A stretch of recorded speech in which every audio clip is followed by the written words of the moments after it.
La guerre ne fait pas de distinction. Elle emporte tout sur son passage. Maison, ville, famille.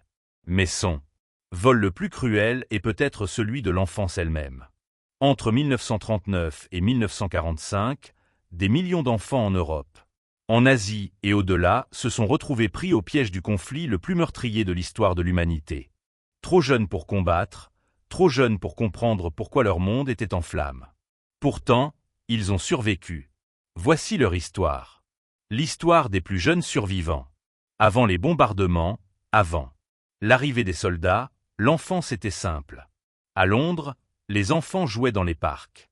À Varsovie, les familles se réunissaient pour le dîner du Shabbat. À Tokyo, les écoliers allaient à l'école sous les cerisiers en fleurs. Extrait d'un entretien.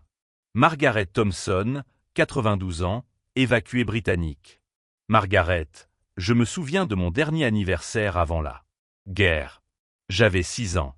Ma mère m'avait préparé un gâteau avec du vrai beurre et du vrai sucre.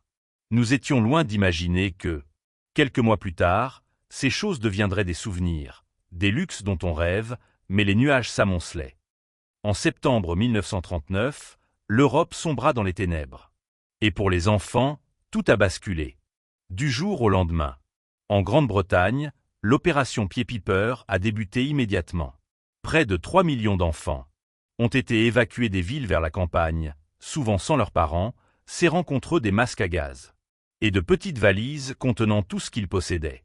Extrait d'un entretien avec David Cohen, 94 ans, enfant évacué et survivant de l'Holocauste.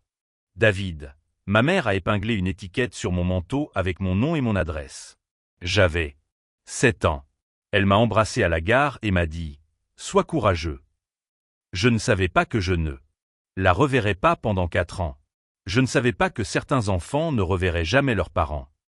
Pour les enfants juifs à travers l'Europe, l'évacuation signifiait quelque chose de bien plus désespéré. Se cacher, utiliser de fausses identités, garder un silence qui pouvait faire la différence entre la vie et la mort. On estime à 1,5 million le nombre d'enfants juifs assassinés pendant l'Holocauste. Mais des milliers ont survécu, cachés dans des greniers, des caves, des couvents et des forêts. Extrait d'un entretien avec Anna Birdman, 91 ans, enfant cachée et survivante. Anna. J'ai vécu dans un placard pendant 2 ans. J'avais 8 ans quand ils m'ont caché. La famille qui m'a protégé avait déjà des enfants et a tout risqué. Je ne pouvais ni crier, ni pleurer. Ni même tousser. J'avais oublié le son de ma propre voix. Anna poursuit, j'ai survécu, mais j'ai perdu mon enfance dans ce placard. Ces années-là sont irrécupérables. Sur le front de l'Est, les enfants soviétiques ont vécu une autre horreur. Avec l'invasion de l'Allemagne nazie, des millions de personnes ont été déplacées. Certains sont devenus orphelins du jour au lendemain. D'autres ont été forcés de grandir trop vite. Extrait d'interview. Dimitri Vulov, 93 ans, enfant soviétique. Pendant le siège de Leningrad, Dimitri, par l'intermédiaire d'un interprète, pendant le siège de Leningrad, j'avais 9 ans. On mangeait de la colle à papier peint parce qu'elle contenait de la farine. On Maingate. Des ceintures en cuir. Ma sœur est morte de faim dans mes bras. Elle n'avait que 5 ans. Après ça, je n'étais plus une enfant.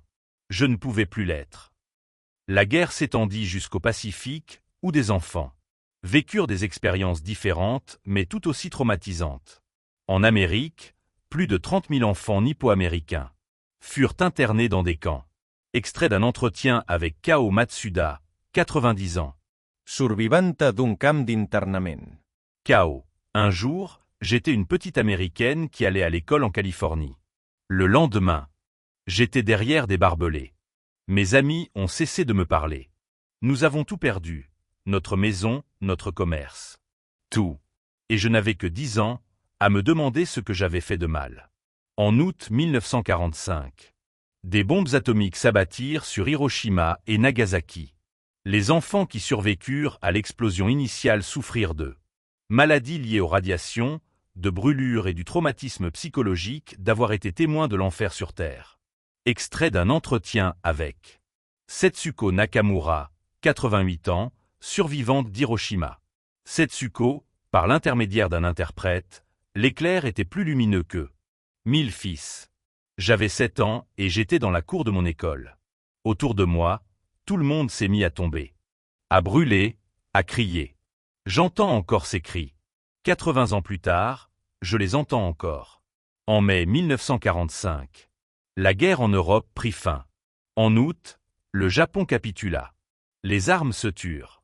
Mais pour des millions d'enfants, le chemin du retour ne faisait que commencer. À travers l'Europe, plus de 13 millions de personnes furent déplacées. Parmi elles, on estime qu'1 million étaient des enfants orphelins, séparés de leur famille, ou sans aucun endroit où retourner. Extrait d'une interview, Elena Nova, 90 ans, enfant déplacée polonaise. Helena. À la fin de la guerre, j'étais en Allemagne avec ma mère. Nous étions des travailleuses forcées. Nous avons marché pendant des semaines pour rentrer en Pologne. J'avais 11 ans et j'avais tellement faim. Mais quand nous sommes enfin arrivés à notre village, il n'y avait plus rien. Que des ruines. Tous ceux que nous connaissions étaient morts ou dispersés. Nous avions survécu. Mais à quoi bon survivre? Les organisations internationales s'efforçaient de réunir les familles. La Croix-Rouge tenait d'immenses registres. Des photos d'enfants disparus étaient affichées sur les places publiques à travers l'Europe. Certaines retrouvailles furent joyeuses. Beaucoup furent douloureuses et pour d'innombrables enfants. Personne ne les a jamais recherchées. Extrait d'interview. Margaret Thompson revient. Margaret. Quand je suis enfin rentré à Londres en 1945, j'étais parti depuis 6 ans. Ma mère a pleuré en me voyant. J'avais 12 ans. Mais je me sentais comme une étrangère dans ma propre maison. Mon petit frère ne se souvenait même plus de moi. Nous avions perdu tellement de temps. La reconstruction matérielle a commencé rapidement. Des villes ont surgi des ruines, mais la reconstruction psychologique prendrait des générations. Extrait d'interview. Dr. Ruth Westheimer. Images d'archives. Interview d'archives du Dr Ruth. J'étais orpheline de l'Holocauste. À 10 ans, j'ai été envoyée seule en Suisse. Le traumatisme ne vous quitte pas. Il façonne tout. Votre façon d'aimer, de faire confiance. Votre vision du monde. Nous, les survivants, apprenons à vivre avec les fantômes du passé. Aujourd'hui, les plus jeunes survivants de la Seconde Guerre mondiale ont entre 80 et 90 ans. Ce sont des grands-parents, des arrière-grands-parents. Ils ont construit leur vie, leur carrière, leur famille, mais ils n'ont jamais oublié. Extrait d'interview. David Cohen reprend la parole. David. Pendant des années, je n'en ai pas parlé. Je voulais être normal, oublié. J'ai eu des enfants. J'ai travaillé. J'ai vécu. Mais les souvenirs ne s'effacent pas. Et maintenant, à mon âge, je ressens le devoir de témoigner. Car bientôt, il ne restera plus personne pour s'en souvenir. Dans leurs dernières années, de nombreux survivants sont devenus enseignants, veillant à ce que le monde n'oublie jamais ce qu'ils ont enduré enfant. Extrait d'interview. Anna. Bergman reprend la parole. Anna, je m'adresse maintenant à des écoliers. Je leur montre mes papiers d'identité avec mon faux nom. Je leur parle du placard et je vois leur visage. Ils n'arrivent pas à l'imaginer. Tant mieux.